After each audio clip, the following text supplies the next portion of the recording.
entitled Advanced Features Part 1, and there's a lot to cover in this module, and I'm going to jump right into it in just a minute, but I want to first explain my use of the name Advanced Features that I gave to Module 7 and 8, because I don't want what I present here to be misrepresented as truly complex features. I use the term Advanced Features here loosely because in reality, the features presented here in this module as well as Module 8 are really no more advanced than features presented in previous modules. In fact, compared to GI solutions and things like image sampling, which were explained in the first two modules, these features should actually be much easier to grasp. So I call all of these features advanced because while they're not advanced in terms of complexity, they really should be reserved for a time when you're at an advanced level of work. Otherwise, you're probably just going to make things more difficult for yourself. Everything that I've discussed in these modules has been presented in a very precise order, in an order that starts with fundamental concepts, i.e. critical settings, and then builds progressively upon those concepts in a way that maximizes understanding and minimizes confusion. And I've tried to do this by minimizing variables whenever possible. For example, even though this is a class based primarily on lighting techniques, I kept lights out of the discussion until Module 6 because they simply weren't necessary in a discussion on image sampling, HDRIs, QMC, GI, etc. As another example, I haven't talked about the V-Ray physical camera up to this point because this particular feature can completely change the way illumination in your scene appears. If I gave this completed scene to a V-Ray user with very little experience and then asked the user to replace the standard camera that was used to render this image and replace it with the V-Ray physical camera, I might get an image like this back, or maybe something like this. So until you have a good understanding of all the other things that have been discussed in the first 6 modules, you probably shouldn't try using things like the V-Ray physical camera because you'll just be making things hard on yourself. It would be like putting the cart before the horse. Now, with that said, the first feature that I want to talk about is progressive path tracing.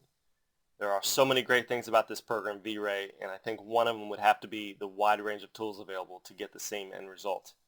In this case, progressive path tracing is certainly another tool that should not disappoint. It's a rendering method that uses the light cache algorithm to progressively render the final image all in one step, bypassing all of the normal steps that are processed individually one at a time. Steps like primary bounce, secondary bounce, image sampling, depth of field, caustics, and so on. So instead of creating these steps individually, it processes everything all in one larger step. Now, there are 2 things that make this rendering method such a great choice for your work. First, there are very, very few settings that you need to worry about when using this method, and therefore it's very simple to use. I'll explain what these are in just a moment. The second great benefit of this method is that you get a final rendered image the moment you start rendering. What I mean is that because there's only one step in the rendering process, and since the entire image is rendered all at once, you literally have a final image rendered almost instantly. The only caveat is the rendering quality is poor at first and progressively improves over time. When the rendering has reached a sufficiently high enough quality, you can stop the rendering and immediately use the rendered output. Now, since progressive path tracing uses the light cache algorithm, it should be no surprise that this method is enabled within the light cache rollout. It's one of the 4 available light cache modes, and when enabled, the light cache interface isn't changed and nothing is ghosted out. But as I said, there are very few controls that guide the render quality of this method, and the only setting that really matters here in the light cache rollout is the subdivision setting. This setting still represents the square of the number of rays or paths that are traced, hence the term progressive path tracing. If you remember from Module 2, I said that a good value for production renderings would be values from 1000 to 2500. And in Module 4, I said that for animations, this might need to be substantially increased because the sampling is spread out over the course of the entire animation path. Well, when progressive path tracing is used, this value should really be set much higher. But a big determining factor on just how high to set it is the rendered image size. And to demonstrate this, I'm going to render this view from this particular scene at 100 pixels by 100 pixels.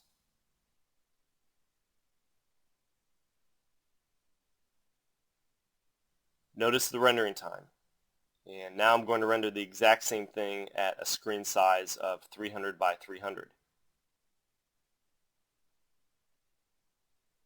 Notice the rendering time didn't change.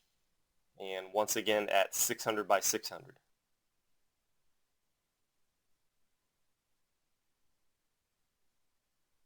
still the same. This is because the same number of rays or paths will be traced regardless of the rendering size. So the higher the resolution, the more number of rays that you really need to be traced. So how do you determine the number of rays? You could always just set the subdivision at a really high value to a maximum value of 65,000 and let the rendering process continue until you get the image quality you need. But just so you aren't blindly using values without knowing what subdivision value will really produce nice, smooth, noiseless images at varying image sizes, you will need at least 1,000 samples for every pixel in your rendered image. And to put that into perspective, consider the following example. If you use a subdivision value of 1,000, then of course the number of rays being traced is 1,000 times 1,000 or 1 million. Likewise, if you render an image 1,000 pixels by 1,000 pixels, then of course your image will have 1 million pixels in it. Therefore, using a subdivision value of 1,000 on a rendering of this size means that you're going to have one sample ray taken for each pixel. If you render with such a configuration, clearly the image is not a good one. And as I said, you really need something in the neighborhood of 1,000 rays per pixel to get decent noiseless quality. So to figure out what your subdivision value needs to be, determine the number of pixels in your image, multiply this number by 1,000, and then take the square of that number. That number is what you'll need for the subdivision value. So in this example, I have 1 million pixels on my screen or in my image, and so multiplied by 1,000, I know that I'm going to need 1 billion rays.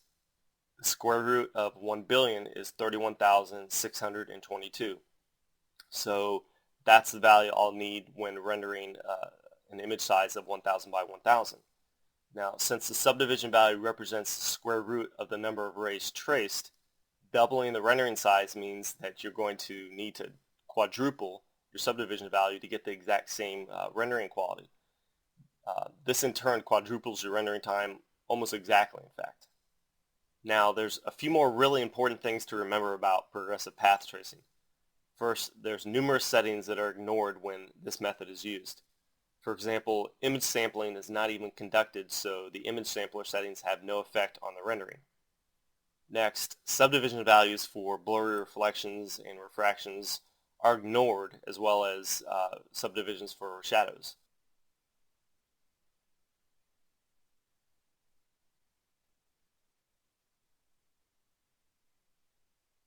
And notice here when I render this region using light cache in single frame mode, a subdivision value of 1 for the sun's shadows results in a great deal of noise.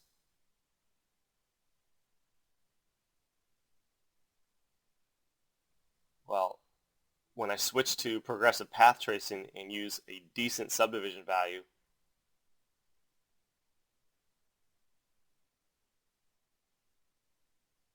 I get noiseless shadows. Also, the anti-aliasing filter plays a large role in the noise that appears in your rendering. Using a filter such as the default area filter will produce nice renderings, but very sharp filters like Catmull ROM or very blurry filters such as the soften filter will add a large amount of noise and should therefore never be used. Your best bet or your best choice would be to disable anti-aliasing altogether, and by doing so you'll still get anti-aliasing, but it will be handled within the light cache algorithm, so your final rendered image will still look fine without this option enabled. A few more things. With progressive path tracing, you can't render to elements, which means you can't render individual channels such as reflection channel, refraction channel, alpha channel, etc. Also, within the QMC sampler rollout, the noise threshold value is really inconsequential because noise is controlled solely through the light cache subdivision value. And with the QMC sampler rollout, remember never set the adaptive amount to 0.0 because doing so can cause V-Ray to crash or freeze up. And one final thing, when you're using progressive path tracing, make sure you avoid panning around and zooming in and out of the default 3ds Max frame buffer, i.e. the render window. Doing so can also result in V-Ray crashing or freezing up. So instead of using the 3ds Max frame buffer, try using the V-Ray frame buffer instead. You won't have the same problem with the V-Ray frame buffer. And this brings us to the next feature I want to talk about, the V-Ray frame buffer. The V-Ray frame buffer is a render window just like the 3ds Max frame buffer, but it contains far more power and function. This feature even contains its own rollout, which of course is where the feature is enabled. So when you render with the V-Ray frame buffer, the 3ds Max frame buffer is disabled and you're shown a very different render window. The first feature here in the frame buffer that I want to point out is my favorite feature, and it's enabled through the far right icon. It's called Track Mouse While Rendering. What this feature does is it allows you to use your mouse to specify which buckets get rendered first. So I'll demonstrate using the scene, and when I render, notice that the buckets are rendered in order of proximity to the mouse cursor. So as I move the mouse around, the buckets that are closest to the cursor get rendered first. When I first learned of this particular feature, I started using the V-Ray frame buffer for every job, and I'll never switch back just because of this one feature alone. What makes it so great is that unlike a render region, which obviously allows you to specify a certain area of your screen to render by itself, this feature essentially lets you define multiple render regions. Not literally, but by moving the mouse from one point in your rendering to the next, you're in a sense defining a region one bucket at a time. This can come in very handy when you have more than one specific area of your rendering that you're trying to see rendered before others, which might be something you would want to do if you're conducting test renders or to simply ensure that you know as early as possible whether or not your problem areas in your scene will render okay. The longer your renderings take, the more this particular feature becomes a handy one. The next feature within the frame buffer that I want to point out is the render elements drop-down list, which lists all the various render elements that you can specify in the render elements tab of the render scene dialog box. This is a great way to view all the individual render elements without having a multitude of additional render windows appear on your screen, one for each particular rendering element. Render elements, remember, is a tool that can be used for compositing, or a tool that you can use to help analyze what's going on in your scene in terms of GI, reflection, refraction, etc. If you're doing composite work and you need to render each of these elements to a file, simply enable the Save Separate Render Channels option, and when you specify a file type and save location, these additional images are created during the rendering process. The last great component of the V-Ray frame buffer that I want to point out is the tool set at the bottom of the frame buffer, which you can use to make simple adjustments to the final rendered output. And the three big adjustments that you can make before or after a rendering is conducted is exposure correction, color curve correction, and color level correction. To make any of these corrections, you must first click the Show Corrections Control icon, and the render that appears is where all three correction types are made. To view each individual correction type, you must first click their respective icons. Use Color Levels Correction, use Color Curve Correction, and use Exposure Correction. Now with these three options enabled, you can make and view the adjustments. The slider along the top of the Color Corrections window controls exposure. So as you can see, you can make slight adjustments to exposure to compensate for non-ideal lighting setup or for inadequate exposure adjustments made within the color mapping rollout. The sliders below the graph are the color levels corrections, which simply provide the min and max color level values for the image. The graph at the bottom is where color curve corrections are made. Here again, simple adjustments to compensate for the problems with the final rendered image can be made here. Also, you can use a wheel mouse to pan around and zoom in and out as you click and drag on the Bezier curve. Well, that's all I want to cover with the V-Ray frame buffer. I highly recommend using it over the 3ds Max frame buffer, especially when rendering larger images. So let's move on to another great feature, the V-Ray physical camera. Well, the V-Ray physical camera is designed to provide all the controls and all the functions of a real-world camera while giving you the same type of image. And this assumes, of course, that all other light settings are kept at real-world values. For example, to get real-world results with this camera on exterior scenes, at least as seen by the program designers, you should use the V-Ray Sun. You certainly can achieve a similar look, similar appearance using numerous different lighting configurations, including standard or photometric lights. However, if you're trying to equate the V-Ray physical camera settings that you use with what you would see or what you would use with the same settings on a real camera in the real world, then you can most easily do so by using other features and other settings that attempt to mimic real world lighting. So another example besides the V-Ray Sun is linear color mapping. Color mapping is like exposure control, but since the V-Ray physical camera has exposure control built into it, you shouldn't compound or extenuate this effect by using additional exposure control, i.e. color mapping. By leaving the color mapping feature set to linear with its default values, you're technically using exposure control, but linear essentially has a neutral effect. So I recommend setting color mapping to linear when using the V-Ray physical camera. One more note about real-world results. The V-Ray sun multiplier, which is set to 1.0 by default, provides far too much illumination for most scenes when a standard camera is used, unless its intensity is offset in other ways such as color mapping. But when you use the V-Ray physical camera, the V-Ray sun multiplier of 1.0 is designed to yield real-world lighting. So the bottom line is, with a V-Ray physical camera, you can't expect to get real-world results in your renderings if you use abnormal skylight, abnormal primary bounce multipliers, and so on. Alright, so let's look at what the V-Ray physical camera is all about. Well, most low-end cameras, most inexpensive cameras, don't have many settings on them, but high-end, expensive cameras, both film and digital cameras, usually have a multitude of settings that not only provide greater control, but also greater difficulty in their use. And unless you know what settings to use in the real world, you probably won't have much luck getting the results you want with the V-Ray physical camera. It's controlled by the same settings, and those settings are just as difficult to understand. I mentioned at the beginning of this module that I entitled this module Advanced Features, despite the fact that most of the features in this module are really less difficult than most features presented in previous modules. The V-Ray physical camera, however, is certainly one feature that can truly be called advanced. And because it's such a complex feature with so many controls, what I want to do here is highlight the really important ones. You can certainly use all the controls at some point in your work to create unique or unusual effects, but like all areas of Max and V-Ray, there's some controls that must be considered for every project and other controls of lesser importance that can really be disregarded for other projects. You can take a year-long college course on photography and still be considered a novice. So again, the point here is just to understand the fundamentals of photography and cameras that will make it possible to use this V-Ray physical camera successfully. When you take a picture with a real film camera, a device called a shutter opens temporarily, allowing light to pass through it and strike the film that is later developed. But before the light can pass through the shutter, it has to first pass through a lens, and that lens has an opening called an aperture. The longer the shutter stays open and the larger the aperture size, the more light that can pass through and the more exposed the film becomes.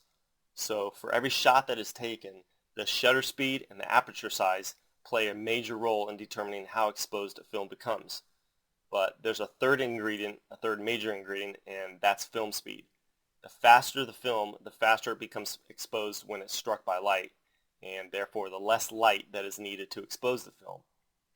And there's a great analogy about how all three ingredients interconnect to control exposure, and it should make understanding what I'm talking about much easier.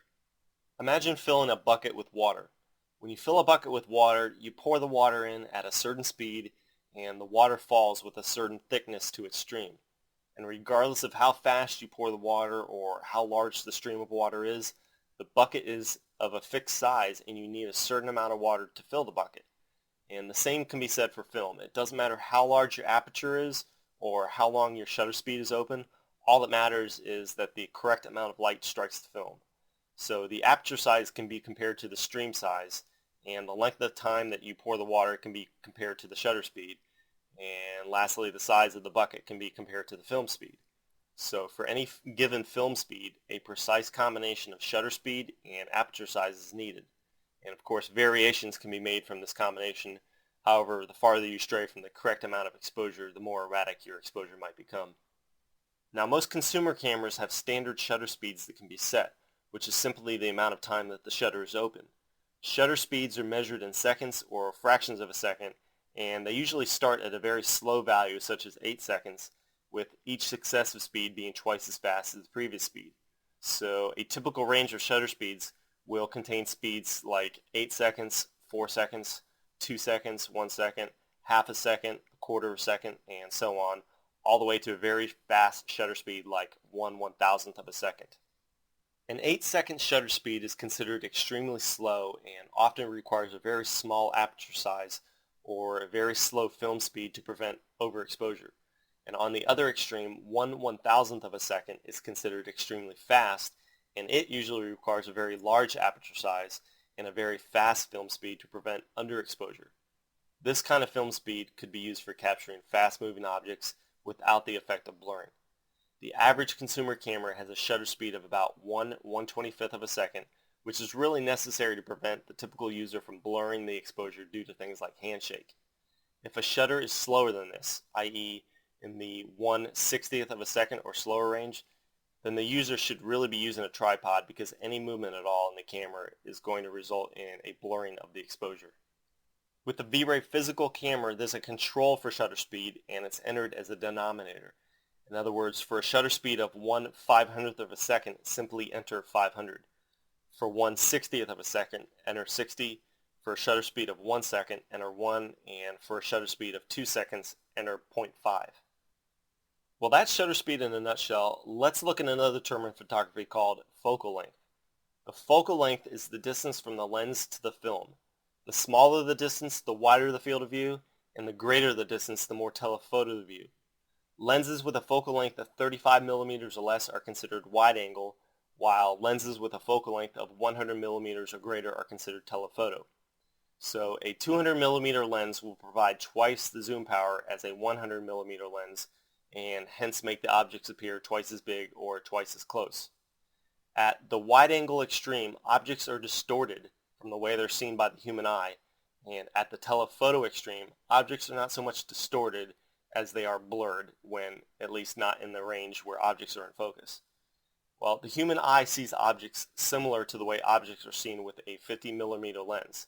And by this, I mean what you would see with one eye open, not both. So a 50 millimeter lens is considered normal and is what you would get most often when you purchase a camera. So within the V-Ray physical camera settings, place your focal length at 50 millimeters if you want the quote-unquote normal view with your camera. Now let's look at aperture size. First of all, if you were going to buy a 35 millimeter camera, which is the typical consumer camera, you're actually buying a camera that uses a film size of 35 millimeters. And this has nothing to do with the lens focal length, which was just discussed.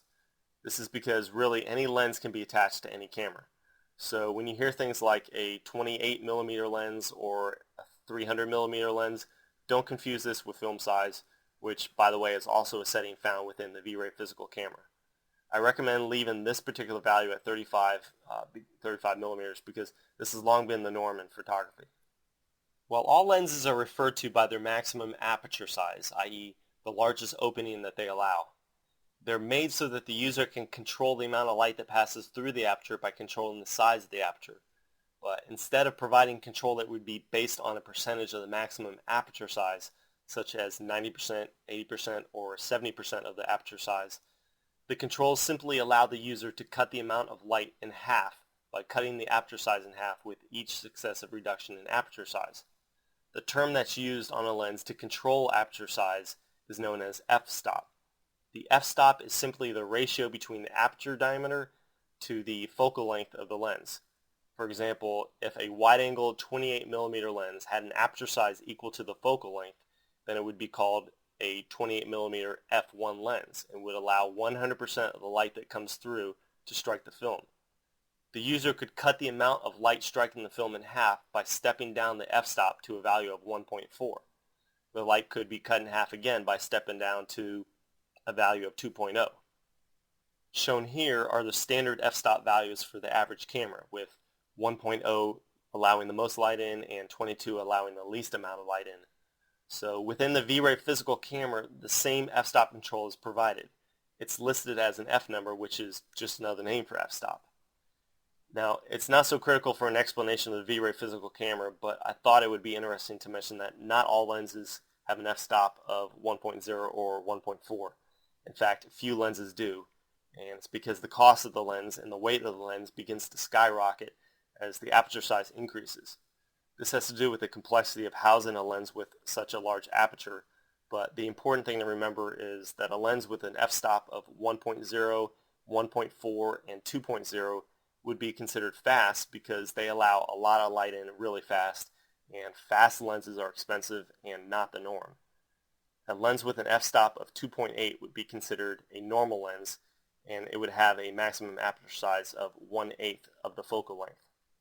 And just to make this easier to see graphically, here's a table showing the relationship of f-stops to the diameter of an aperture to the area of an aperture for a 50 millimeter lens. So if you look down the column on the right showing the area of aperture, you can see the doubling and the halving going on up and down the column. You can also see how the big f-stop numbers equate to smaller areas. Okay, well, so far we've looked at shutter speed and f-stops, two of the three major controls that affect exposure within a camera. Of course, film size was mentioned as well as focal length, which is a component of the f-stop ratio.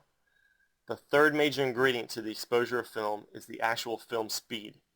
Film is made with a variety of speed, defined by how fast it becomes exposed when it's struck by light. But the speed of film is based primarily on how large the grains of silver are lining the surface.